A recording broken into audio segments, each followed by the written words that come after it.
먼저 우리 오전에 있었던 말씀을 잠깐만 복습을 하겠습니다. 오전에 주었던 말씀 제목이 뭐죠? 죽음의 세력을 이긴 예수님.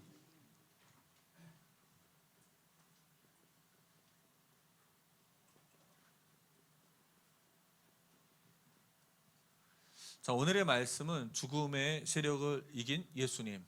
이분의 이름에 대한, 이분의 부활에 대한 선포입니다. 첫 번째는 뭐라고 말씀하셨죠? 무엇을 선포하셨습니까? 율법의 저주가 끝났음을 선포하십니다.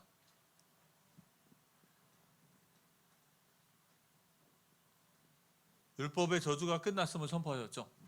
예수님의 부활은 율법의 저주가 끝났음을 선포하시는 선언입니다. 율법의 저주라고 하면 이제 좀 잘 성경을 창세기부터 계시록까지 깊이 이해하지 못하는 사람들은 율법의 저주를 율법 니꼬로 저주로 생각합니다. 그 뜻이 아니죠. 율법의 저주라는 것은 제가 만약에 살인을 해서 감옥에 가져서 사형에 처하면 법이 잘못됐습니까? 제가 잘못됐습니까? 법이 잘못된 거 아니고 제가 잘못한 거죠. 율법은 쉽게 얘기하면 법입니다. 하나님의 법이에요. 하나님의 법에 의해서 저주가 끝났다고 선포하시는 것입니다. 뭐냐? 예수님이 우리 위해 대신 십자가에 죽으셨으므로 우리의 죄가, 우리의 저주가 끝났다는 선포인 것입니다. 그래서 우리가 무슨 뜻이냐 하면 최후의 심판, 하나님 앞에 섰을 때 다시 우리를 정죄하거나 심판하지 않으신다는 선언인 것입니다. 그래서 우리는 더 이상 죽음을 두려워할 필요도 없습니다. 하나님 앞에 섰을 때 우리의 모든 죄악을 예수 그리스도의 십자가의 피로 씻으시면서 우리를 무죄하다고 선언하신 것입니다. 그래서 첫 번째 뭐겠죠? 죄가 들어왔죠. 이 땅에 아담의 범죄로 말미암아 이 땅에 죄가 들어왔습니다. 그리고 죄는 무엇을 가져오죠? 사망, 죽음을 가져왔습니다. 그런데 감사한 것은 예수 그리스도께서 우리를 대신하여서 십자가상에서 죽으신 것입니다. 그러므로 예수님이 부활하심으로 말미암아 예수님의 속죄가 완성되었다고 선포하시는 것입니다. 그래서 우리가 더 이상 이제 죄에 대한 법적 책임이 없어졌습니다. 누가 대신 지셨다고요? 예수 그리스도께서 우리를 향한 죄에 대한 법적 책임을 다 지시고 죽으셨습니다. 그래서 다시 우리를 심판하지 않으신다는 하나님의 선포인 것입니다. 감사하지 않으세요?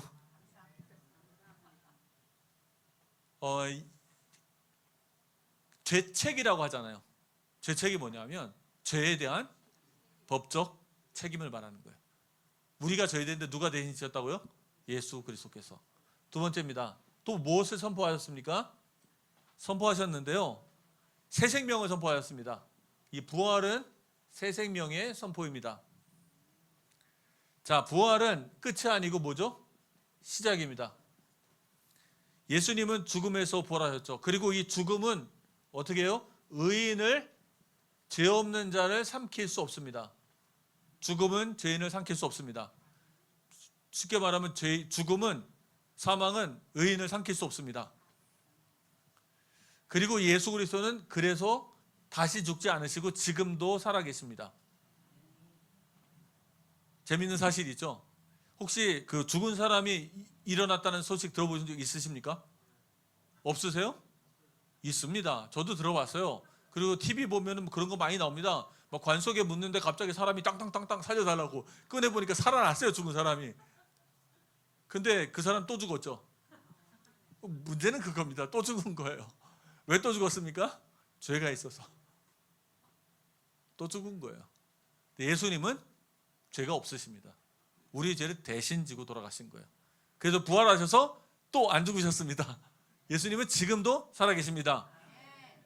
우리가 증인입니다. 살아계신 예수님의 증인입니다. 제가 증인이에요. 이게 없으면, 살아계신 예수님과 저의 만남이 없으면 어떻게 이 일을 계속 갑니까? 제가 그런 거 없이 이 일을 계속하면 전 사기꾼입니다. 우리 정 목사님도 사기꾼이에요. 여러분 다 속으시는 겁니다. 예수님을 만난 사람만이 이 일을 지속할 수 있는 거예요. 신앙도 마찬가지입니다. 살아계신 예수님을 만난 사람만이 이 신앙의 길을 끝까지 가는 거예요. 안 그러면 중간에 포기합니다. 세 번째입니다. 그래서 이걸 뭐라 그러죠? 우리가 그리스도와 함께 죽고 그리스도와 함께 살았습니다. 이 그리스도의 죽으심과 그리스도의 다시 살아나심을 선포하신 것이죠. 이 선포에 우리가 믿음으로 어떻게 됐습니까? 그리스도와 연합된 거예요. 우리가 이 그리스도와 연합됐습니다. 그리스도와 함께 우리가 죽었고 그리스도와 함께 살았습니다. 지금 내 안에 살아계신 것은 내가 아니요 그리스도께서 살아계신 것이라.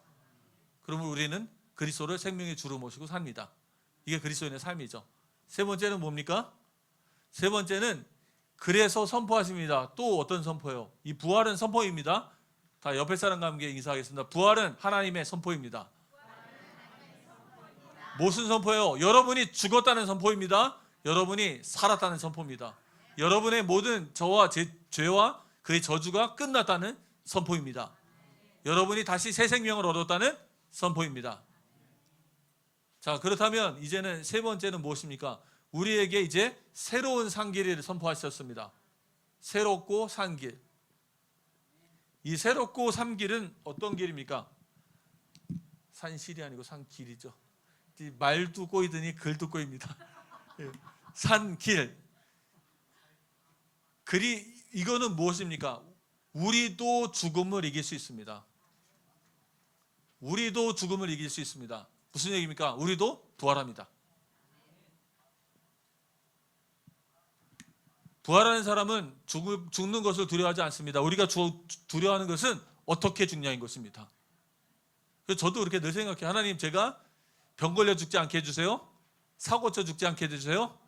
뭐 어떤 목사님 강간하다가 남편이 쫓아와갖고 안 들키려고 호텔 벽에 이렇게 숨었다가 떨어져 죽었잖아요. 주님, 제가 그렇게 죽으면 안 됩니다. 완전 코믹이죠, 코믹. 완전히 코미디입니다. 하나님, 이제는 저는 병들어 죽지 않게 해주세요. 사고나 죽지 않게 해주세요. 순교 아니면 그냥 자연사하게 해주세요. 저는 그렇게 기도해요. 사랑하는 성도님들, 순교 아니면 자연사하시기 바랍니다. 지금 우리는 다른 게 아니에요. 죽는 걸 두려워하지 않고요. 어떻게 죽는가를 두려워합니다. 하나님께 영광 돌리고 싶은 거예요. 우리 후대에게 본이 되어지고 싶은 거예요. 그게 우리의 소망이에요. 언제 죽는 거 상관없어요. 저는 지금 죽어도 상관없어요. 아무 상관이 없습니다. 왜냐? 우리는 또 부활해서 하늘의 영광이 우리를 기다립니다. 그래서 하나님 나라에 들어갈 걸 기대하기 때문에 그리스도인은 죽음을 두려워하지 않습니다. 이게 그리스도인의 참된 신앙이에요. 두 번째입니다. 그럼 진짜 안 두려워합니까? 조금은 두려워합니다. 비행기 막 흔들리면 막 뒤돌아요. 그러다가 내가 왜 이러지? 왜 이렇게 무서워하지? 그러면 안 되는데 머리 딱딱 치고 한번 합니다. 육신이 있어서 좀 그럴 수도 있죠. 그러나 우리 중심은 그렇지 않습니다. 그러다 흔들리다가도 중심을 딱 잡으면 그리스도인은 두려워하지 않습니다. 두 번째, 고통과 절망에서 벗어납니다. 우리가 부활의 신앙을 갖고 있는 그리스도인들 갖고 있는 게 뭐냐면요. 우리 안에 그리스도 안에 있는 단어, 그리스도인의 인생과 성경에는 없는 단어가 뭡니까? 절망이라는 단어는 그리스도 안에 없습니다. 제 인생 가운데 절망이라는 단어가 없어요. 사랑하는 우리 성도님들, 여러분들의 인생 가운데 절망이라는 단어는 없습니다. 그리스도에게 절망이라는 단어가 없어요. 왜냐하면 예수가 살아서 우리와 함께 계시기 때문에. 오늘 폭삭망해도 우리 내일 다시 일어날 수 있습니다. 의인은 7번 넘어져도 8번째 또 일어나요. 제 말이 아니죠. 잠언서에 나온 말씀이죠. 홍수한 얘기하는 게 아닙니다. 아마 우리 모를 텐데 있는 홍수한 무슨 권투 선수 7번 쓰러졌다 8번 일어난 사람, 그 사람 얘기하는 게 아니고요. 잠언서에 나와 있는 사람 이거예요. 나의 의인은 7번 놀아도 또 일어나요. 기독교인한테는, 그리스도인한테는 절망이라는 단어가 없습니다. 부활의 소망이 있습니다. 부활하셨기 때문에 그분이 처절매고 우리는 그와 함께 부활할 것을, 하실 것을 할 것을 믿습니다. 그리고 우리에게 능력이 되어지죠. 그리고 어떤 삶에서, 어떤 상황에서도 우리는 두려워하지 않습니다. 저는 가끔 기도하다가 순교하는 꿈 꿔요. 그러고 싶어요. 막 저도 막 이란 같은 데 가서 복음 전하고 싶습니다. 아까 뭐 이렇게 고통 당했잖아요. 고통 당할 때마다 비명 지를 때마다 예수님 이러면서 아플 때마다 막 그렇게 비명을 지르면서 제가 왜냐면 우리 선교를 하기 때문에 그런 꿈을 꿔요. 그래서 찬양도 그런 찬양을 되게 좋아합니다. 저 찬양을 되게 좋아했어요. 내 영혼이 은총 입어 중한 죄짐. 그래서 이런 것들이 왜 두려워하지 않겠습니까? 좀 두려워는 하는데요. 그래도 흔들리다가도 이 중심으로 회복되어집니다. 오뚜기처럼요. 우리 안에 믿음이 있기 때문에. 그리고 무엇입니까? 우리 안에 평안함이 주어집니다. 어떤 상황 속에서도 두려워하지 않고 평안함이 됩니다. 부활은 우리의 능력이 됩니다. 할렐루야. 그래서 오늘 말씀하셨죠? 죽음의 세력을 이기신 예수님. 자, 선포하시기 바랍니다. 우리의 모든 죄의 저주는 끝났습니다.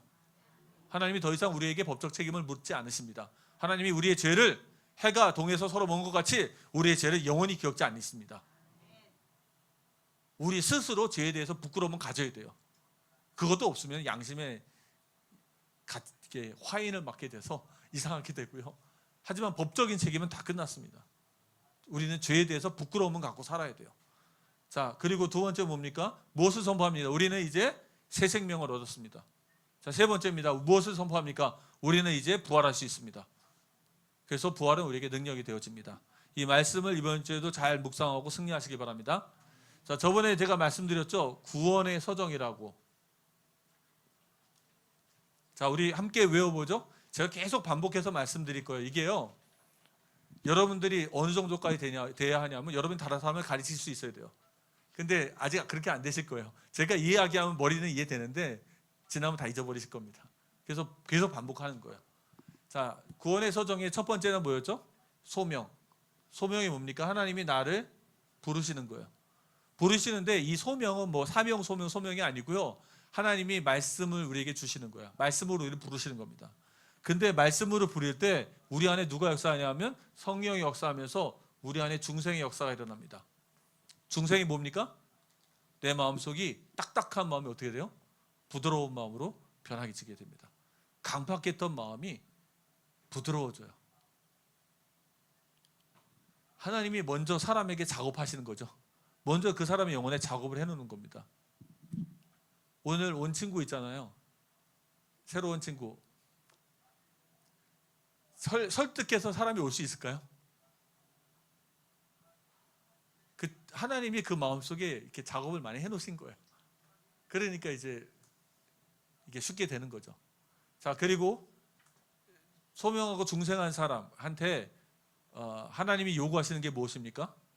회개와 믿음을 요구하십니다. 그럼 회개하고 믿음이 있는 자에게 하나님이 주시는 약속은 또 무엇입니까? 그 사람에게 죄를 사여 주시고 의롭다 칭하십니다. 그리고 그 사람을 하나님의 양자, 하나님의 자녀로 삼아 주시는데요. 이게 바로 뭐냐면 성령의 내주입니다. 자, 그러면 이 양자인 사람에게 하나님이 주시는 우리 요구하시는 게 있어요. 그거는 뭐냐? 성화를 요구하십니다. 이 땅과 다르게 살기를 요구하십니다. 그리고 성화하는 자가 이 땅에 있는 어떤 어려움도 참고 이겨내길 원하십니다. 견인. 그리고 마지막에 하나님의 약속은 뭐죠? 영화. 자, 이게 구원의 서정이에요. 하나님이 나를 부르셔서 하나님이 나를 영화롭게 하실 것입니다. 자, 한번 따라해 보겠습니다. 소명 중생, 회개의 믿음, 칭의 양자, 성화 견인, 마지막 영화. 자, 그러면요 이렇게 나누는 이유가 있어요. 자, 이거는 하나님의 은혜입니다. 맞습니까? 하나님이 하시는 일이죠. 이거는 누가 하는 일입니까? 사람에게 하는 요구죠. 이거는 누가 해주시는 거예요? 하나님이 우리에게 주시는 것입니다. 이거는 누가 하는 거예요? 사람이 해야 돼요. 이거는 누가 주시는 겁니까? 하나님이 주시는 거예요. 이게 이제 하나님 주시는 것이죠. 그러니까 요거를 잘못 본 사람들이 이해하는 게 뭐예요? 사람하고 구원은 사람과 하나님과 협력해서 해야 된다. 맞습니까? 안 맞습니까? 안 맞아요. 이 앞에 큰 전제가 있습니다. 어떤 전제가 있어요? 예정된 사람만이 이 길을 갈 수 있습니다. 그러면 이 얘기는 무슨 얘기냐면 하나님이 우리에게 주신 은혜에 사람이 반응하는 것입니다. 하나님이 부르시고 우리의 마음을 거듭나게 하셨기 때문에 우리가 그 은혜에 반응해서 회개하고 믿음을 갖게 되는 거예요.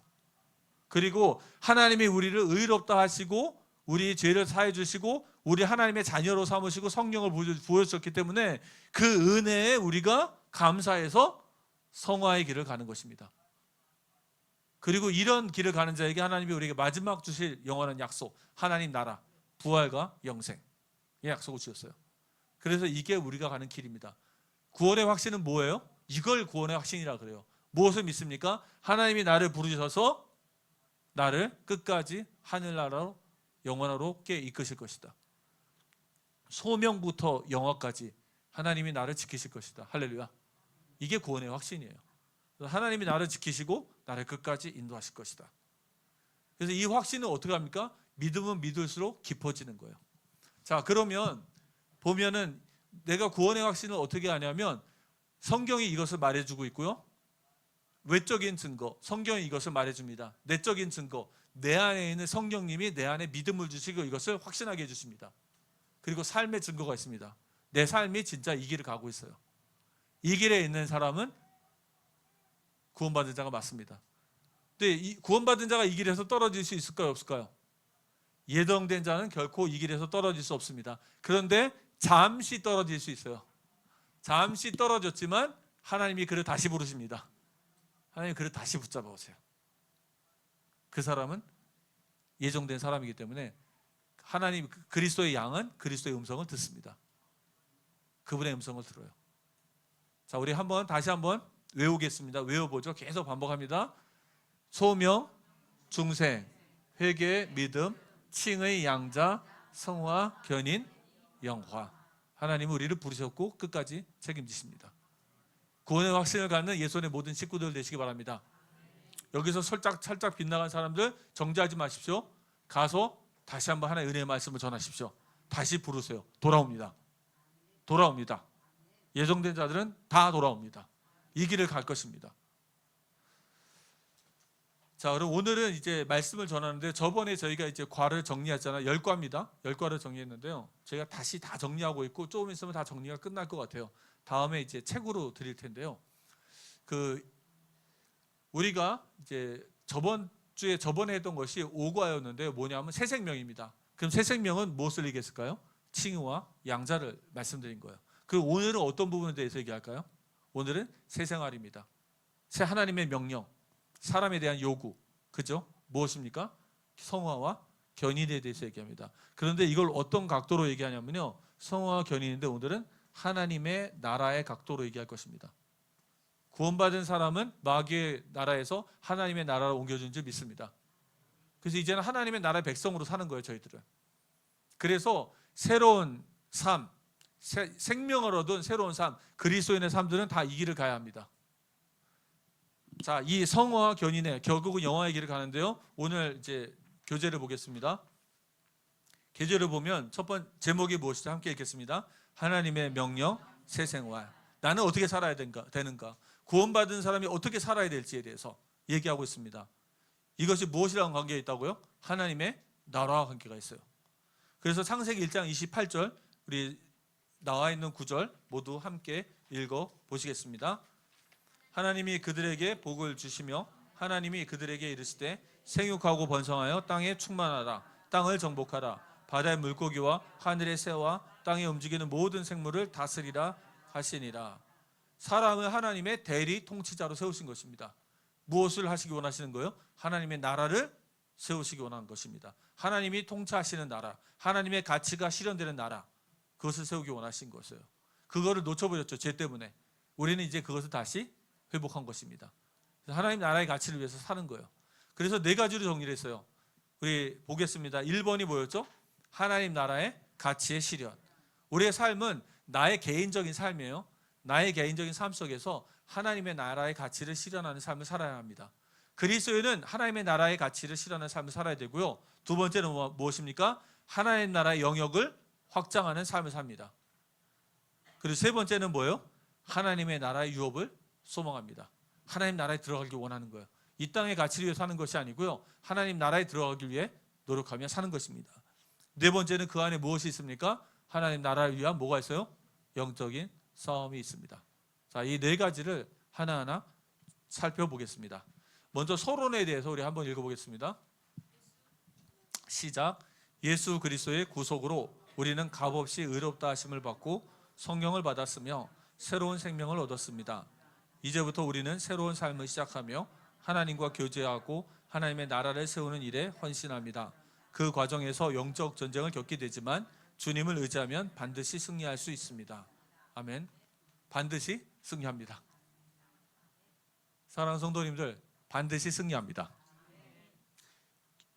교회는요 100% 인원수의 증가를 의미하는 게 아니에요.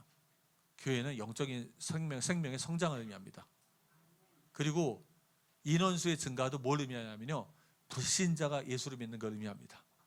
예송교회 매년 불신자가 예수님을 믿어서 교회에 출석받고 세례하는 인원이 매년 늘어나길 기대합니다. 정확히 얘기하면요, 예손에 와서 예수 믿고 예손에서 세례받은 게, 그게 예송교회가 하나님께 쓰임받은 증거입니다. 예손에서 예수 믿고 예손에서 세례받으신 분 손 한번 들어주세요. 감사합니다. 내려주세요. 하나님께 영광의 박수 올려드리겠습니다. 한 영혼이라도, 한 명이라도 그런 사람이 있으면 하나님 복 받은 거예요. 그래서 교회가 할 일은 그겁니다. 우리는 교인 이동을 추구하지 않습니다. 이 교재 마지막 분에도 나와 있는데요, 정상적인 그리스도인은 복음을 전했는데, 제가 이제 불신자를 딱 만났어요. 불신자 아니고 딱 전도를 하다가 만났는데 교회를 다니는데요, 예수를 잘 믿는데요. 그럼 제가 어떻게 할까요? 축복해주고 끝냅니다. 이단의 특징은 뭐예요? 나랑 같이 한번 성경 공부 한번 해볼래? 그게 이단 특징이에요. 그게 이단의 특징이에요. 그리고 야, 너랑 나랑 같이 공부하는 거 너네 목사님이 알면 싫어해. 그러니까 얘기하지 마. 그게 이단의 특징이에요. 그러니까 이단 그런 신학적인 거 알 필요 없어요. 딱 한 가지 특징만 알면 돼요. 교회를 다니고 예수 잘 믿고 있는데 자기네 모임도 가져요. 100% 이단입니다. 100% 하면 좀 너무 절대적이니까 99.9% 이단입니다. 저는 절대 그렇게 하지 않거든요. 그래서 진짜 우리 예송교회에서 이렇게 불신자에게 복음 전하고 그 사람들이 교회로 오게 되고 교회 안에서 성장해서 세례를 받는 새신자들이 매년 10명씩 있길 기대합니다. 그러려면 어떻게 될까요? 시간이 필요해요. 진짜 세례 받는 거 그냥 영접 기도하는 건 다르거든요. 그러려면 올해 당장 10명은 안 일어나도 내년 후년부터 이제 우리가 2, 3년 쌓여왔던 게 4, 5년째부터 어떻게 되는 거예요? 열매 맺는 거예요. 그래서 제발 이렇게 눈에 보이는 걸 보지 마시고요, 진짜 우리 안에 생명운동이 일어나는지, 진짜 우리가 복음을 사랑하는지 돌이켜보시기 바랍니다. 지금 씨를 뿌리면 돼요. 지금 씨를 뿌려서 전도하고 하면은 2, 3년 뒤에 불신자들 중에 예수 믿은 애들이 한 50명이 영접했다 그러면 남은 애들 10명 정도가 세례를 받는 거예요. 매년 그렇게 쌓여서. 그래서 우리는 참으로 이 생명의 성장과 생명의 전달을 소중하게 생각하죠. 그래서 오늘 우리 이제 새로운 생활에 대해서 이 네 가지에 대해서 한번 보겠습니다. 새로운 삶의 네 가지. 첫 번째입니다. 하나님 나라의 가치 실현. 왕 대신 그리스도의 통치에 순종하시기 바랍니다. 그리스도인은 하나님의 나라가 우리에게 임한 거예요. 그리스도가 왕이 되십니다. 그분이 우리를 통치하십니다. 이제 그분께 순종해야 돼요. 요한복음 8장 32절 함께 읽겠습니다. 그러므로 예수께서 자기를 믿은 유대인들에게 이르시되 너희가 내 말에 거하면 참으로 내 제자가 되고 진리를 알지니 진리가 너희를 자유롭게 하리라. 아멘. 하나님 말씀이요, 우리의 삶의 빛이 되고 능력이 되셔서 우리가 이 땅의 것을 얽매이지 아니하고 하늘의 것을 위해서 이 땅에서 살게 만들어 주십니다. 하나님 나라의 가치를 위해 살게 도와주세요. 말씀을 공부하시기 바랍니다. 그래서 말씀을 배워야 돼요. 하나님이 제게 은혜를 주시면 여러분들하고 성경 66권도 제가 다 해드릴 수 있거든요. 왜냐하면 제가 그 일을 7, 8년째 했어요. 중국에서 성경 66권을 제가 한 10번 넘게 강의를 한 것 같아요. 제가 교재도 만들어 갖고 다. 그래서 이게 하나님의 말씀을 잘 알아야 돼요. 진짜 제대로 알면요, 하나님이 지혜도 주십니다. 우리 특히 젊은이들은요, 하나님의 말씀을 잘 알면 하나님이 총명과 지혜를 주십니다. 하나님 여러분들이요, 삶에서 높여주세요. 이렇게 삶에서 높여주세요. 그래서 이제 예수 그리스도께서 이 진리의 말씀을 배우면서 그렇게 해서 어떻게 될까요? 그분의 가치를 이 땅에서 실현하는데 첫 번째입니다. 예배에 참석하시기 바랍니다. 그래서 사도행전 2장 24절이죠. 우리 그리스도인의 새로운 삶의 가장 중요한 부분은 예배에 참석하는 겁니다. 2장 41절 한번 읽겠습니다. 그들이 사도의 가르침을 받아 서로 교제하고 떡을 떼며 오로지 기도하기를 힘쓰니라. 자, 하나님의 말씀과 말씀을 배워요. 그리고 또 모두 배웁니까? 같이 모여서 기도도 배웁니다. 혼자 기도하면 잘 못해요. 특히 남자들은요, 여자들보다 이성적이라서요, 남자들이 제일 힘들어하는 게 뭔지 아세요? 기도로 힘들어요. 남자들이 그 성부, 성자, 성령 중에 어느 분을 제일 어려워하시는지 아세요? 남자들이? 성령을 제일 어려워하세요. 왜냐하면 이성적으로 뭔지 잘 안 잡혀요. 이게 말로 표현이 잘 안 돼요. 그래서 남자들이 기도하는 거 힘들어하고요, 성령을 힘들어요. 근데 어떨 때 느낄 수 있어요? 성령은요, 성령의 역사의 특징은 뭐냐면 바람과 불과 척사합니다. 그 뜻은 뭐냐면 불이 일어나고 바람이 불면 어떻게 돼요? 다 태워버리죠.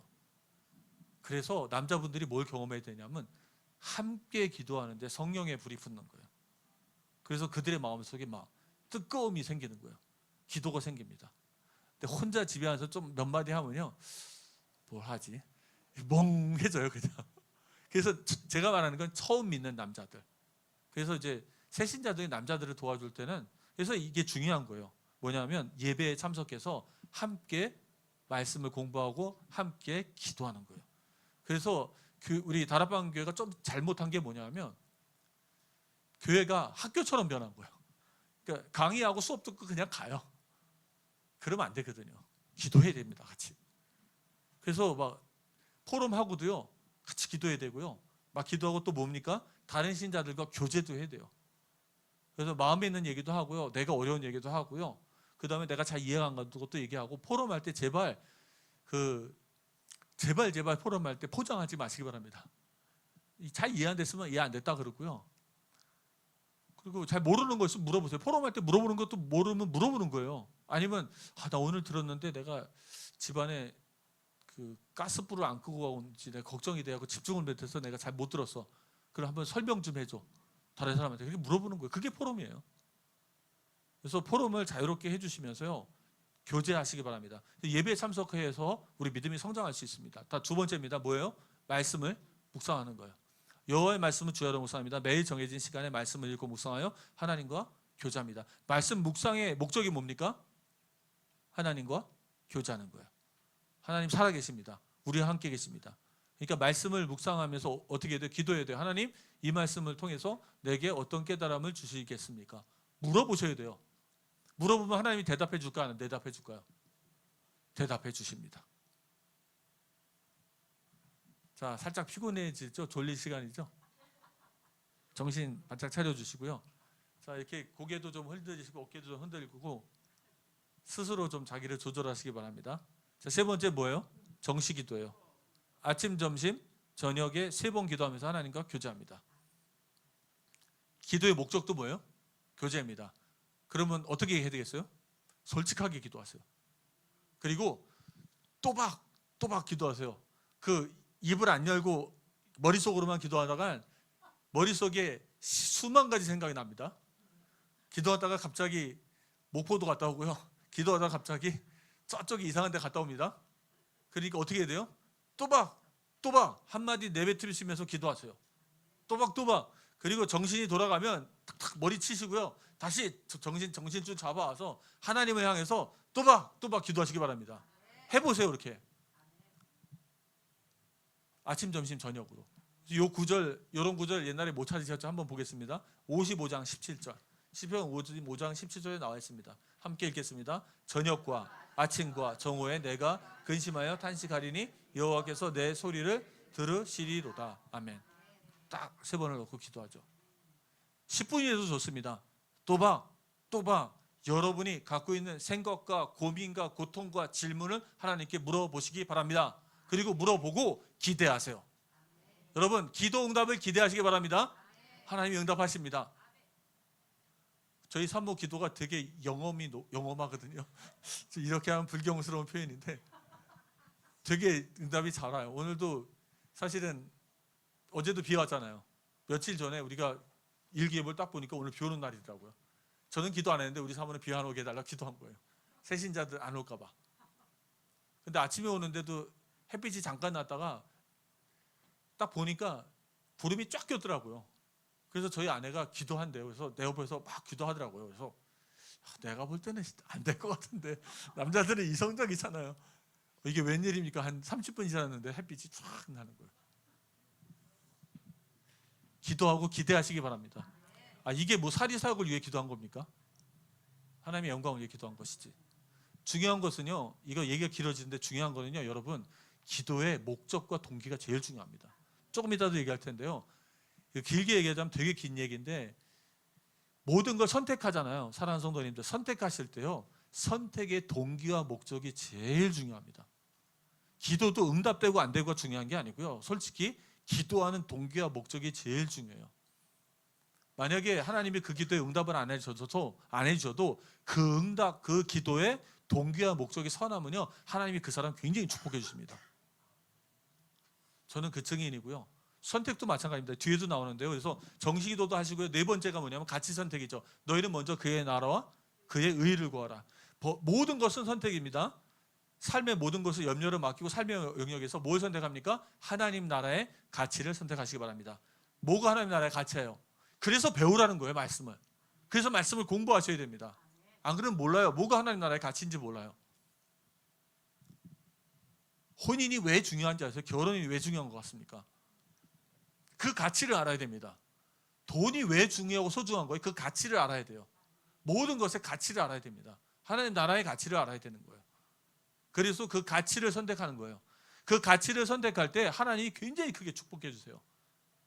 인생은 태어나서 죽을 때까지 선택이죠. B와 D 사이에 C라고 하죠. 그런 거 다 아시죠? 여기 수도권에 계신 분들은 똑똑하시잖아요. 주로 상식이 많으시고. 저 남쪽에서 얘기하는데 못 알아들으시더라고요. B와 D의 C다.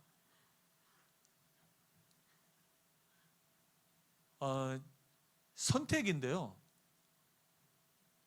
지금 선교사들이 이제 선교사를 준비하는 사람들이 저희를 찾아와요.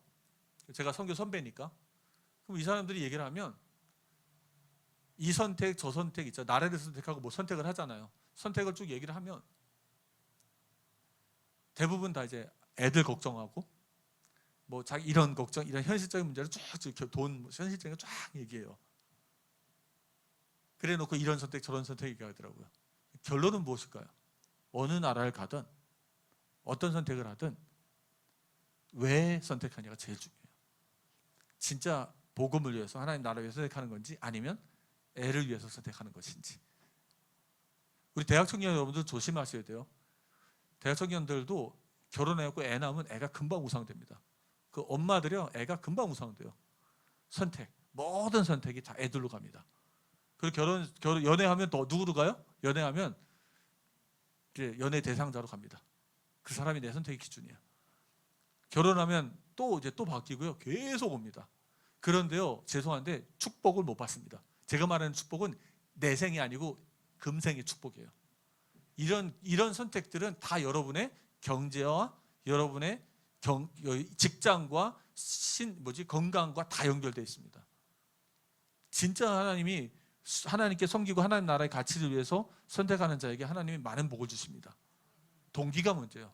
똑같이 헌금을 해도요, 어떤 사람은 눈치 보고 헌금합니다. 똑같은 헌금을 해도 어떤 사람은 감사하고 너무나 은혜가 넘쳐서 합니다. 누가 축복받습니까? 그 눈치 보고 헌금했다가 저주받는 사람이 누구예요? 아나니아하고 삽비라. 똑같은 결과인데도 동기에 따라 다 달라집니다. 성경은 우리에게 말씀하십니다. 선택의 가장 중요한 기준은 왜? 너가 왜 이 남자랑 만나? 너가 왜 이 여자랑 만나? 너가 왜 이 일을 해? 너가 왜 이런 선택을 해? 굉장히 중요합니다. 하나님 나라의 가치를 최고로 소중하게 선택하시기 바랍니다. 기독교인의 새로운 삶은 그런 거예요. 하나님 나라 가치를 이 땅에 실현해야 합니다. 그리고 다섯 번째입니다. 내가 선택한 것이 맞다면, 말씀으로 믿음으로 하나님의 가치 선택하시는 게 맞다면 그 일에 충성되게 섬기시기 바랍니다. 그 남자의 그 여자의 충성되게 섬기시기 바랍니다. 대부분 그렇지 않아요. 직장 단위 잡을 때요, A, B 직장이 있잖아요. 그러면 이제 B라는 직장을 딱 가면서 하는 말이 뭐 하나님이 놀라운 축복을 주셔서 응답 주셔서 하나님이 문을 열어서 갔다 그래요. 근데 거기 딱 가보니까 원래 자기가 생각했던 거하고 달라요. 그러면 한 달 지나고 와갖고 목사님, 선교사님 이거 거기가 하나님 뜻이 아닌가 봐요. 이렇게 얘기해요. 뭐 하나님 뜻이 왜 왔다 갔다 합니까? 자기 동기죠. 연애도 똑같아요. 우리 교회 애들, 중국 애들 뭐 열몇 쌍 결혼했거든요. 지금도 줄줄이 기다리고 있는데요. 걔네들 찾아왔고, 저희 걔들은 좀 착해요. 연애 전에 다 저 찾아와서 허락 받습니다. 저는 물론 거의 다 100%다 축복해줘요. 허락이라기보다는 뭐 그런 나쁜 의미는 아니고요. 그 아이들이 저를 찾아와요. 그럼 제가 이렇게 기도해주고 축복해주는데, 대부분 뭐 이래요. 하나 기도했더니 이렇게 해갖고 하나님 사인해 주셔갖고 맞다고. 그래놓고 또 한 달 뒤에, 두 달 뒤에 찾아와서 싸워갖고 찾아오면 아닌 것 같아요. 진짜 막. 어떤 애들은 결혼하기 전에, 제가 소방수가 되고 결혼하기 전에 밤에 11시에 찾아가고 그 다음날 결혼식인데 가서 불 끄고 왔습니다. 그 전에는 하나님 뜻이라 그러더니 그때 가서는 또 아니래요. 다 자기가 중심입니다. 어떻게 됩니까? 진짜 그렇지가 않아요. 진짜 왜 하나님 같이 소중하게 생겨 선택하면 충성하고 섬기시기 바랍니다. 좀 억울하고 좀 부족하고 좀 안 맞아도요, 충성하고 섬기는 거예요. 그래서 범사에 우리는 무엇을 다 합니까? 하나님의 영광을 위하여. 먹든지 마시든지 무엇을 하든지 하나님의 영광을 하는 것이 하나님의 가치를 실현하는 그리스도인의 자세죠. 자, 여섯 번째입니다. 회개하고 갱신이에요. 뭡니까? 그 죄를 질 수 있어요, 안 질 수 있어요? 그리스도인이 죄를 질 수 있습니다. 근데 죄를 짓고 나서 어떻게 돼요? 회개합니다. 회개만 한다는 것은 무슨 뜻이냐면, 회개를 한다는 뜻은 뭐냐면요, 공동체의 구성원으로서 자기의 책임을 진다는 거예요. 자, 이거는 하나님이 영원한 법정 앞에서, 최후의 심판 앞에서 법정의 책임은 예수 그리스도께서 우리를 위해 대신 지셨습니다. 할렐루야.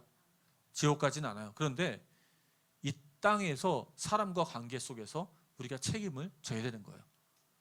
그럼 어떻게 됩니까? 제가 여자가 셋이 있었어요. 여러분한테 걸렸습니다. 그럼 저 어떻게 될까요? 회개하고 그냥 선교사직에서 물러나야 돼요. 그리고 앞에 자꾸 서구르면 안 돼요. 앞에 자꾸 서구르면 사람들 어떻게 느껴요? 저 볼 때마다 그 여자 셋이 생각날 거 아니에요. 그리고 그러면 또 뭐가 생각나냐면요, 교회 안에 묵인되는 거예요.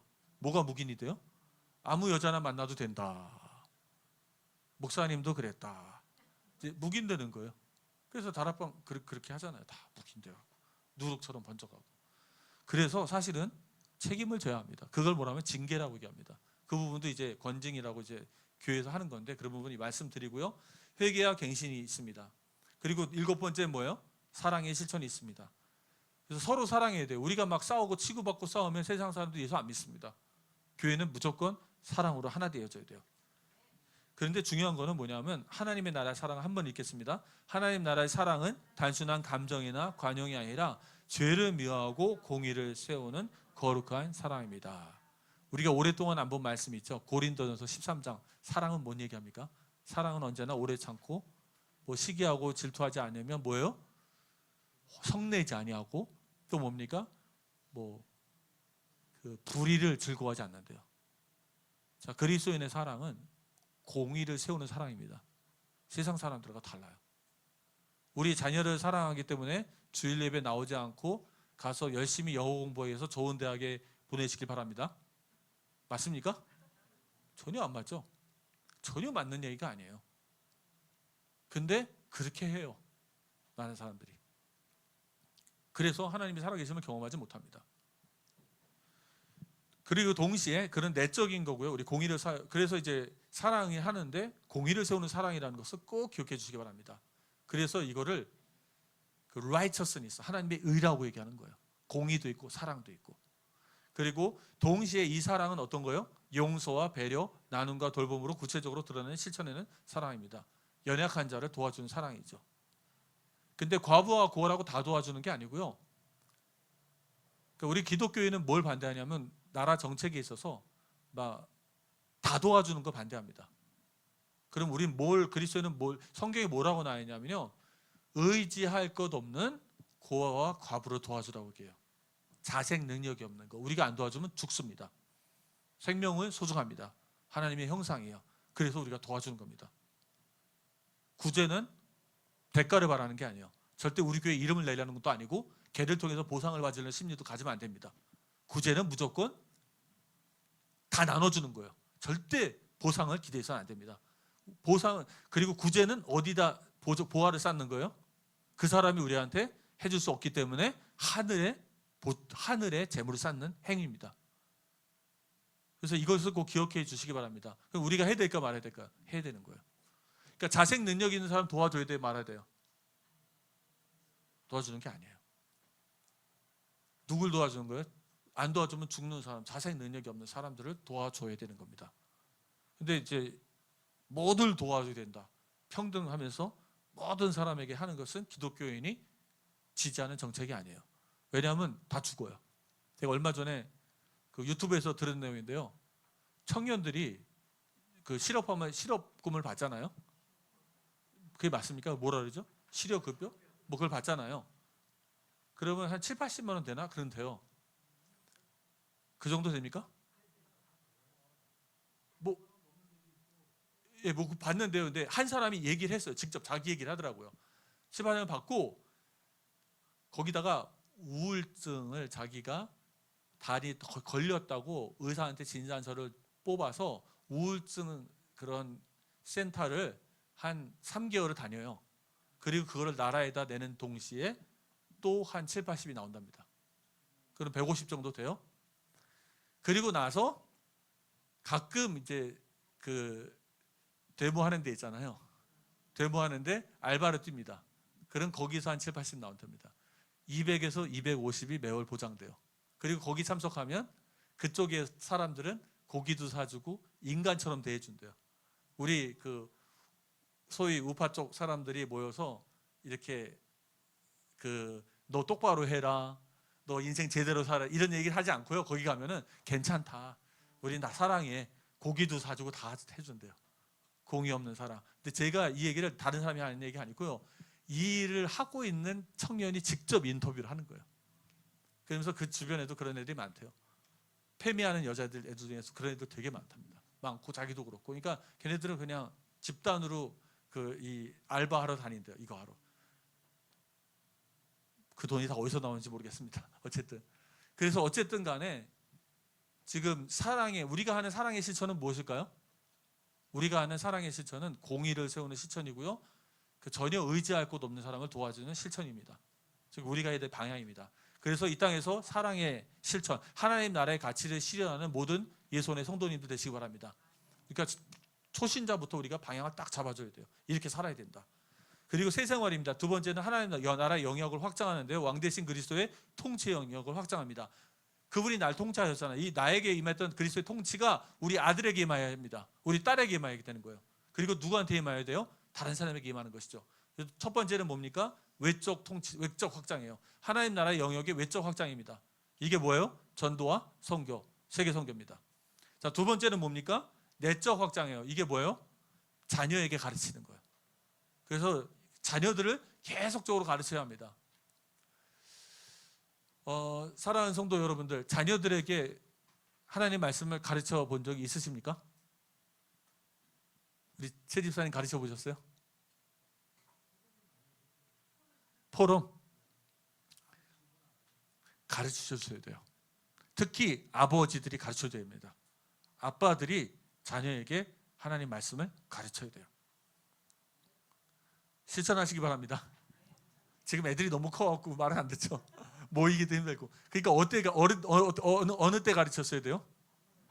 애기들 쪽부터 가르쳤어요. 예? 걔네들이 집사님 가르쳐요? 이제 컸으니까. 그래서 우리가 아이들을 그 말씀으로요 가르쳐야 됩니다. 저희들은 어렸을 때부터 같이 이렇게 아이들이랑 말씀 읽었어요. 같이 읽고 같이 토론도 하고 그리고 가르치고, 제가 못 가르치면 저희 아내가 가르치고 계속 가르쳐야 돼요, 아이들한테는. 세 번째는 가르치는데요, 전도도 하는데요, 원칙이 뭡니까? 모델의 원칙입니다. 내가 먼저 빛과 소금이 되는 거예요. 가장 중요한 원칙은 본을 보이며 빛과 소금으로 살아가는 것입니다. 그리고 가장 중요한 것은 일관성이 있어야 돼요.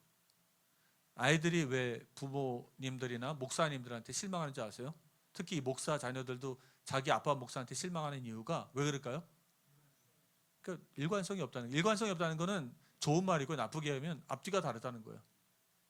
강단에 설 때하고 내려와서 다르다는 뜻입니다. 그러니까 사람들이 상처를 받는 거예요. 감사한 건 저희 애들은 저한테 상처를 받지 않아서 감사합니다. 그러니까 저희 아내도요, 제일 잘 알겠죠? 가까이 강단상에 있을 때와 내렸을 때와 같은 거예요. 선택이 같습니다. 근데 사람이 실수를 할 수 있을까 없을까요? 저희 아내도 저한테 욕합니다. 이 목사가 막 이러합니다. 그럼 사실 저는 화는 치밀지만 부끄러워요. 하지만 저희는 선택은 그렇진 않아요. 그래서 제가 얘기하고 싶은 건 선택인 것 같아요. 사람이 감정이 있잖아요. 어떻게 완벽할 수 있겠습니까? 싸울 수도 있고 잘못할 수도 있고 말도 막 할 수도 있는데요, 선택을 할 때는 하나님의 가치를 선택하시기 바랍니다. 그걸 해야 되는 거예요. 너희는 먼저 그의 나라와 그의 의를 구하라. 그래서 그런 것이 우리 자녀들에게 모델이 되어지면요, 아빠 엄마가 일관성이 있다고 봐요. 애들도, 저는 애들한테 좀 잘못하면 잘못했다고 사과를 합니다. 아이들이 사과를 받아줘요. 감사하게. 지들도 잘못하면서 받아주더라고요.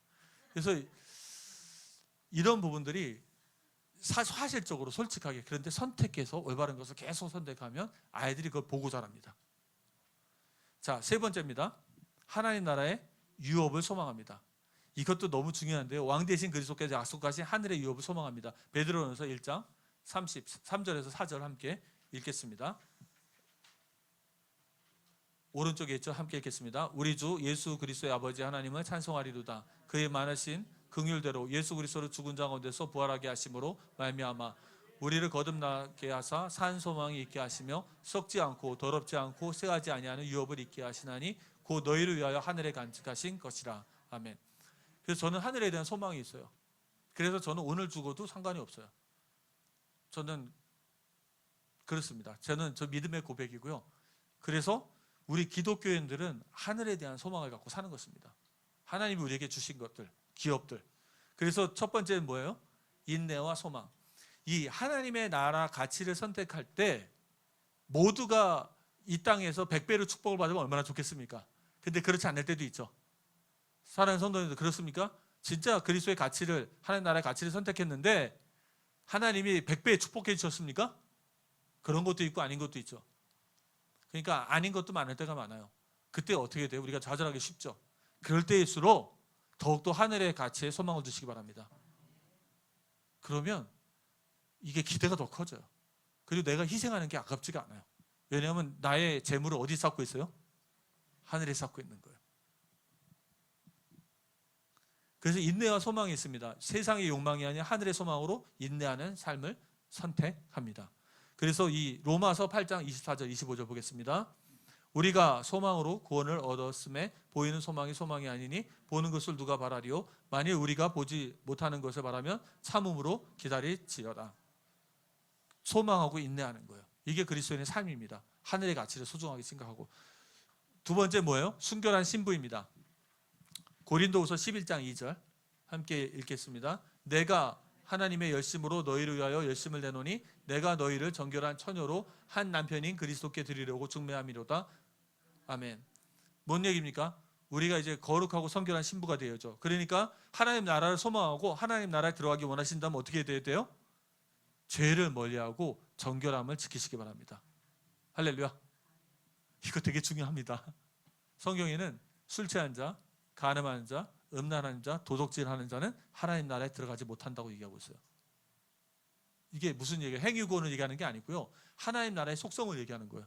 하나님 나라는 거룩하기 때문에. 그럼 누가 하나님 나라에 들어갈 거예요? 죄 지었던 자, 범죄하는 자, 이런 사람 들어갈 수 있어요? 없어요? 그러니까 하나님이 그거 못하게 하고 깨끗하게 하고 해서 들어가신 거예요. 그럼 그 깨끗하게 하시려면 어떻게 할까요? 하나님이 이 땅에서 많이 고난을 겪게 하십니다.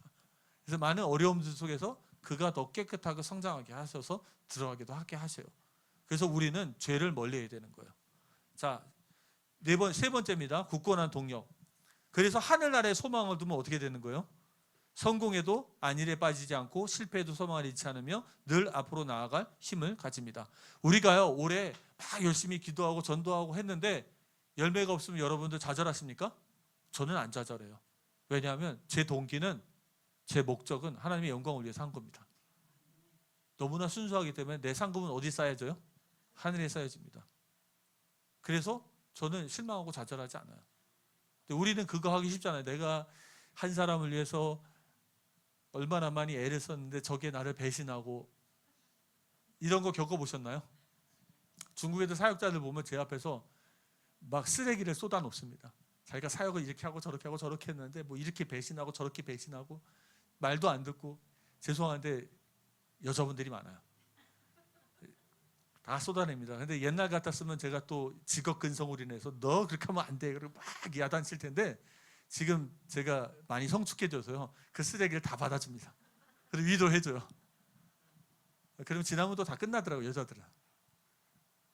그런데 이게 진짜 우리가 세상의 것을 보면 안 되고요. 안 되면 안 될수록 우리가 동기대로 하나님의 뜻에 맞대로 한 것이 맞다면 하나님이 하늘에서 응답 주실 줄 믿습니다. 그리고 그게 다 돌아와요. 그게 많은 응답으로 돌아옵니다. 그래서 우리 빌립보서 3장 13절에서 14절 보겠습니다. 형제들아, 나는 아직 내가 잡은 줄로 여기지 아니하고 오직 한 일, 즉 뒤에 있는 것을 잊어버리고 앞에 있는 것을 잡으려고 표대를 향하여 그리스도 예수 안에서 하나님이 위에서 부르신 부르심의 상을 위하여 달려가노라. 아멘. 끊임없는 동력이 있습니다. 끊임없는 달림이 있어요. 사랑하는 성도님들, 항상 소망이 넘치시기 바랍니다. 제가 분명히 보장하고 약속드리는데요, 우울증도 없어지고요, 부정적인 생각도 다 사라집니다. 사람이요 목표가 있고, 그리고 사람은요 소망이 있고 목표가 있고 힘이 있으면 절대 부정적인 생각이나 우울증이 잡히지 않습니다. 이것은 말씀으로부터 나오는 거고요, 하늘에 대한 소망, 하나님이 주신 약속으로부터 오는 거예요. 이 땅의 가치보다는 하늘의 가치를 위해 사는 예손의 모든 성도님들 되시기 바랍니다. 이렇게 우리가 계속 우리 모든 성도들을 가르쳐야 돼요. 목사님하고 잘 얘기가 되고 좀 더 수정할 것이면 수정을 해서 예손에 오신 모든 분들은 이 10가지 메시지로 기본기를 갖추시기 바랍니다. 그래서 자, 저를 한번 제 말 한번 따라해 주세요. 양육을 받든지 양육을 하든지 양육 시스템에 거하자. 자, 여러분 평소에 양육하시는 분 계세요? 양육 받고 계십니까? 이 시스템에서 어떻게 된 거예요? 이탈되어져 있는 거예요. 그래서 사단의 공격 계속합니다. 믿음도 떨어지고 이상한 일도 자꾸 벌어지는 거예요. 저희 중국 교회의 그 구호가 이거예요. 양육을 받든지 양육을 하든지 양육 시스템이 있어야 돼요. 아니면 내가 매주 누구를 가르치고 있든지, 가르치려면 나도 배워야 되니까, 아니면 내가 모임에 참석해서 계속 배우고 있든지 양육 시스템 속에 있어야 돼요. 그런 사람이 성장하게 됩니다. 그게 피가 흐르는 거예요. 온 교회 안에 말씀의 피들이 쫙 흐르는 겁니다. 그때 교회에 진정한 부흥의 역사가 일어납니다. 자, 그러면 이제 네 번째 마지막인데요. 이때 우리가 어떤 게 있습니까? 영적인 싸움이 있습니다. 그 세 가지 하나님 나라의 가치 실현, 영역 확장, 유업에 대한 소망을 품고 사는데요, 영적 싸움이 존재해요. 왕 대신 그리스도께서 영적 싸움의 배우인 마귀의 권세를 멸하실 수 믿습니다. 자, 영적 싸움이 대표적인 게 뭐냐면 첫 번째는 개인의 죄 싸움이에요. 개인적인 죄와의 싸움입니다. 우리 안에 죄성이 있어요, 없어요? 이것과 평생 싸우는 거예요. 그런데 이길 수 있습니다. 사랑하는 성도님들, 우리 옆에 한 사람, 옆에 분과 얘기하겠습니다. 당신은 죄성을 이길 수 있습니다. 이길 수 있어요. 하나님이 능력을 주시고 성령이 힘을 주실 것입니다. 이길 수 있습니다. 그래서 우리를 부패시키고, 죄라는 거 꼭 인정하시는 게 뭐냐면요, 죄는요 여러분 자신을 부패하게 만듭니다. 여러분의 삶을 파괴시켜요. 그뿐만이 아니고 나의 다른 사람의 관계도 다 파괴됩니다. 나의 삶의 관계만 파괴되는 게 아니에요. 가정도 파괴되고요, 공동체가 다 파괴되고, 사회도 파괴되고, 국가도 파괴됩니다. 나라도 무너져요. 뭐 때문에 무너져요? 죄 때문에 무너집니다. 죄 때문에 다 파괴들이 일어나요. 그래서 죄는 굉장히 무서운 겁니다. 죄는 하나님의 창조 질서, 이 세계를 파괴합니다. 그래서 하나님이 죄를 되게 미워하시는 거예요. 죄를 우습게 여기지 마시기 바랍니다. 우리가 지금 다락방 소식 들으면서 느끼고 있죠. 그 한 사람의 죄가 회개하지 않잖아요. 누구나 죄를 범할 수 있는데도 하나님이 이만큼 드러내셨고 하는데도 회개하지 않잖아요. 그 옹호자들이 막 옹호하잖아요. 그리고 앞으로 줄을 서서 대기번호로 더 이제 죄를 드러내려고 줄줄줄 있어요.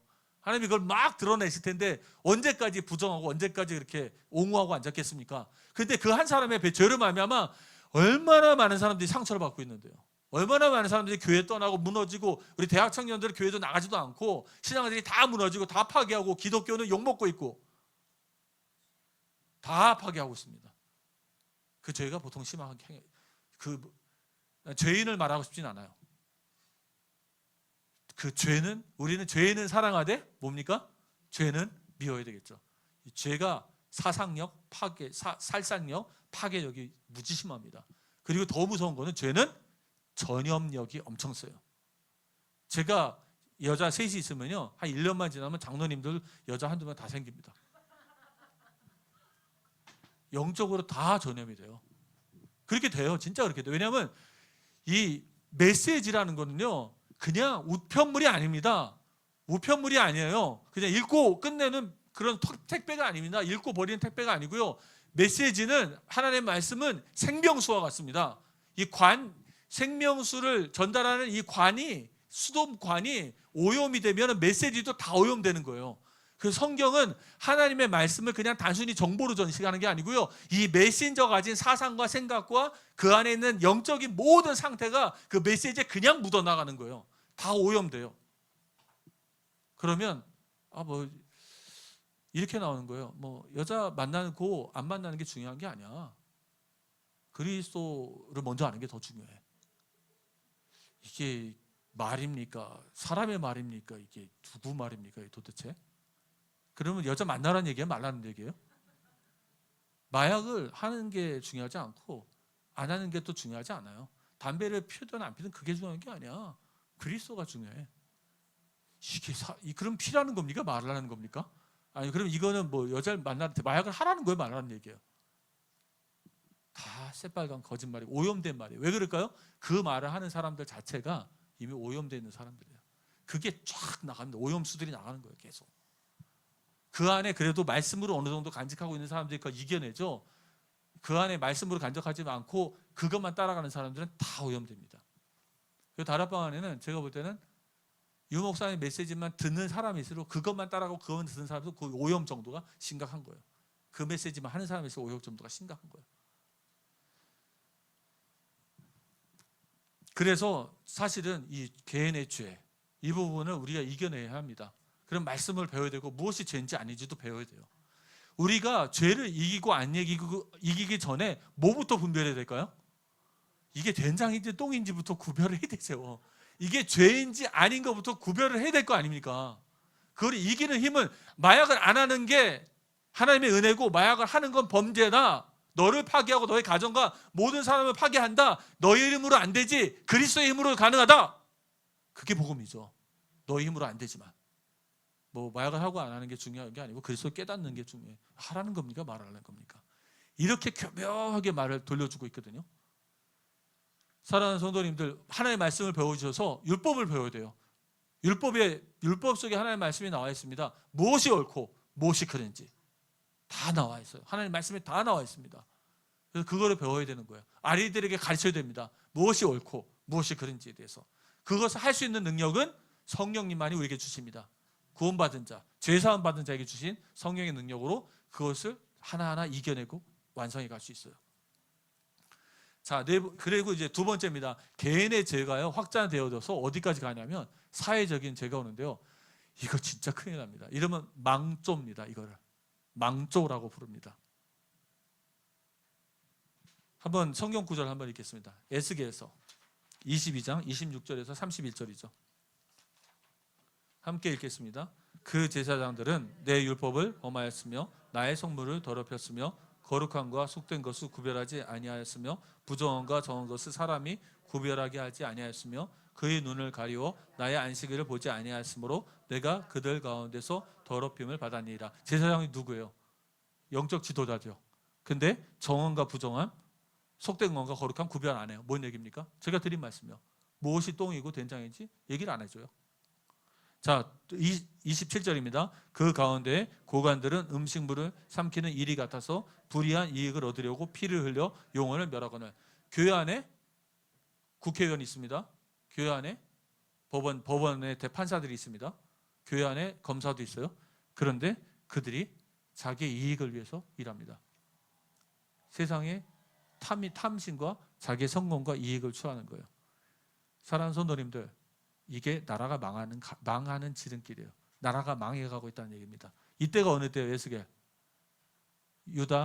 유다의 586년 망해갈 때입니다. 유대가 멸망하기 직전, 완전히 멸망하기 직전 얘기하는 거예요. 총체적인 난국, 모든 지도자들이 부패하고 무너집니다. 그 다음입니다. 29절, 이 땅 백성은 포악하고 강탈을, 아니죠, 28절이죠. 그 선지자들이 그들을 위하여 회의를 치라고 스스로 허탄한 이상을 보며 거짓 복수를 행하며 여호와가 말하지 아니하였어도 주 여호와께서 이같이 말씀하셨습니다 하였으며, 많은 목사들 쓸데없는 하나님의 말이 아닌 사람의 말들을 떠들어댑니다. 그리고 29절, 이 땅 백성은 포악하고 강탈을 일삼고 가난하고 궁핍한 자를 압제하고 나그네를 부당하게 학대하였으므로 백성들도 다 자기 이익대로 따라가요. 왜요? 교회에서 하나님의 말씀을 가르치지 않으니까 모든 백성들도 직장하고 큰 사업이 아니라도 작은 사업, 조그만 사업을 해도 다 부정을 행하고 뭐 저울도 속이고 다 그렇게 사는 겁니다. 뭡니까? 나라가 망해가고 있어요. 30절, 이 땅을 위하여 성을 쌓으며 성 무너진 데를 막아서서 나로 하여금 멸하지 못하게 할 사람을 내가 그 가운데서 찾다가 찾지 못하였으므로. 없습니다. 진정하게 이것을 막고 기도하고 하나님의 말씀을 회복할 사람이 없는 거예요. 31절 함께 읽겠습니다. 내가 내 분노를 그들 위에 쏟으며 내 진노의 불로 멸하여 그들 행위대로 그들 머리에 보응하였느니라. 주 여호와의 말씀이니라. 하나님 심판하시겠다는 거예요. 여러분, 오늘날에 우리가 꼭 기억해야 될 거는 교회가 우리가 싸워야 될 영적 싸움은 첫 번째는 개인적인 그런 죄악이고요. 두 번째 뭡니까? 사회적 죄악입니다. 사회가 다 망해가는 것에 싸워야 돼요. 우리 성도님도 일어나 싸우시기 바랍니다. 그래서 빛과 소금의 역할을 감당해야 돼요. 그럼 어떻게 합니까? 나와 있는 거 한번 쭉 보십시오. 성경, 진리에 위배되고 하나님의 창조 질서로 뒤엎는 모든 사상, 운동, 제도. 오늘날 우리 대한민국에 일어나는 뭐죠? 동성애 행위, 급진적 여성주의, 페미니즘이라고 하죠.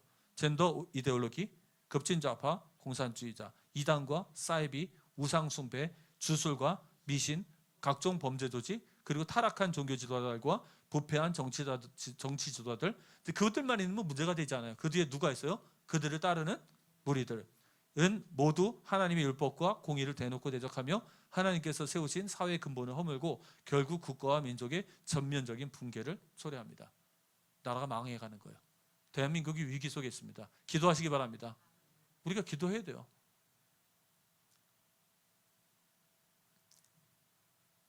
이거 국힘이라든지 뭐 민주당 문제가 아닙니다. 다 있습니다. 그 안에 다 이제 구석구석. 그래서 어떻게 되냐? 그런데 기억해야 될 거 세 번째, 이 배후에 누가 역사하죠? 마귀의 계계. 거짓말로 사람들을 미혹하여 죄를 짓게 하고 결국 하나님 나라를 대적하게 만듭니다. 마귀가 계속 사람을 미혹해서 죄를 짓게 합니다. 근데 책임은 누구에게 있습니까? 사람 자신에게 있어요. 자, 네 번째, 이들을 이기는 가장 강력한 무기는 무엇일까요? 나가 데모해야 됩니까? 아니요. 저는 데모보다도 더 소중한 것이, 근본적으로 지켜야 될 것이 가장 강력한 무기는 다음에 있는 내용입니다. 함께 읽겠습니다. 죄와 마귀의 괴계에 맞서 이길 수 있는 가장 강력한 무기는 진리, 거룩, 그리고 사랑의 실천입니다. 오직 사랑의 실천만이 다른 사람을 감동시킬 수 있어요. 그리고 진리와 거룩해서 우리가 이길 수 있습니다. 개인이 가져야 될 거예요. 교회가 가져야 될 것은 진리와 거룩함, 그리고 사랑의 실천입니다. 이 무기는 그리스도를 닮아가는 삶을 통해서만 온전히 얻을 수 있습니다. 그리스도의 말씀을 배우고 그분을 닮아가는 삶을 살아야 합니다. 그리고 나서 여기 적지 않았지만 올바르게 하나님이 우리에게 개인에게 주신 주권을 행사하시기 바랍니다. 중국은 없잖아요. 투표권이. 근데 대한민국은 이 땅의 지도자를 뽑을 권리를 여러분에게 다 주셨습니다. 누가 주신 거예요? 하나님이 주셨어요. 여러분 그거 잊지 마세요. 투표권은 누가 주신 거라고요? 하나님이 대한민국에 큰 은혜를 준 것입니다. 이 전 세계에 투표권을 가진 나라가 몇 군데 없어요. 그래서 그 투표권을 올바로 행사해야 되고 그 투표를 행사한 것을 100% 공명정당하게 검증할 수 있는 시스템이 세워져야 됩니다. 근데 지금은 그게 안 돼요. 반장 선거도 검증할 수 있는 시스템이 있는데 지금은 검증이 안 돼요. 불가합니다. 시스템입니다. 그래서 이 나라가 온전하게 우리가 이런 주권을 행사하는 거, 올바른 주권을 행사하는 것을 위해서 기도하시기 바랍니다. 똑같습니다. 전 다시 한번 말씀드리면요, 민주당을 선택해도 상관이 없어요. 민주당 후보를 뽑아도, 국힘 후보를 뽑고 제3자 후보를 뽑아도 아무 상관이 없습니다. 무엇이 중요한지 아세요? 여러분의 동기와 목적이 중요합니다. 여러분이 하나님 나라의 가치를 실현을 위해서, 하나님 나라의 영적 싸움을 위해서 그 후보를 선택하십니까? 아니면 같은 고향 사람이서 선택하십니까? 아니면 정파와 자기 계파의 이익, 자기의 이념 때문에 선택하십니까? 아니면 이 사람이라면 저 사람보다 더 낫게 하나님의 가치를 실현할 수 있다고 생각하십니까? 여러분의 동기대로 하나님이 여러분을 심판하십니다. 그 동기대로 기독교인을 심판하시고 그 동기대로 이 나라의 민족이 하나님 앞에 심판받을 거예요. 그러면 어떻게 될지 결과는 몰라요. 상관없습니다. 하나님 뜻대로 되어질 수 믿습니다. 다만 진리의 말씀은 선포하는 거예요. 계속 여러분이 해야 될 바와 여러분이 책임져야 될 것은 저는 계속 하나님의 올바른 말씀을 여러분에게 선택하고 요구하는 것입니다. 선포하고. 자, 이것이 이제 하나님의 명령이에요. 새로운 삶. 새신자한테 별의별 내용 다 하려고 다 담았죠.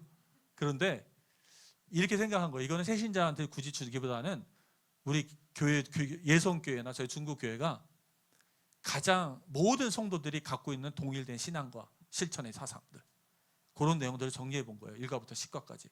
그래서 우리가 예수를 믿었다면 이제부터 이렇게 하나님 나라를 위해 사는 제자들이 되시기 바랍니다. 하나님은 우리를 하나님 나라의 백성으로 부르셨습니다. 옆에 사람과 인사하겠습니다. 당신은 하나님 나라의 백성입니다.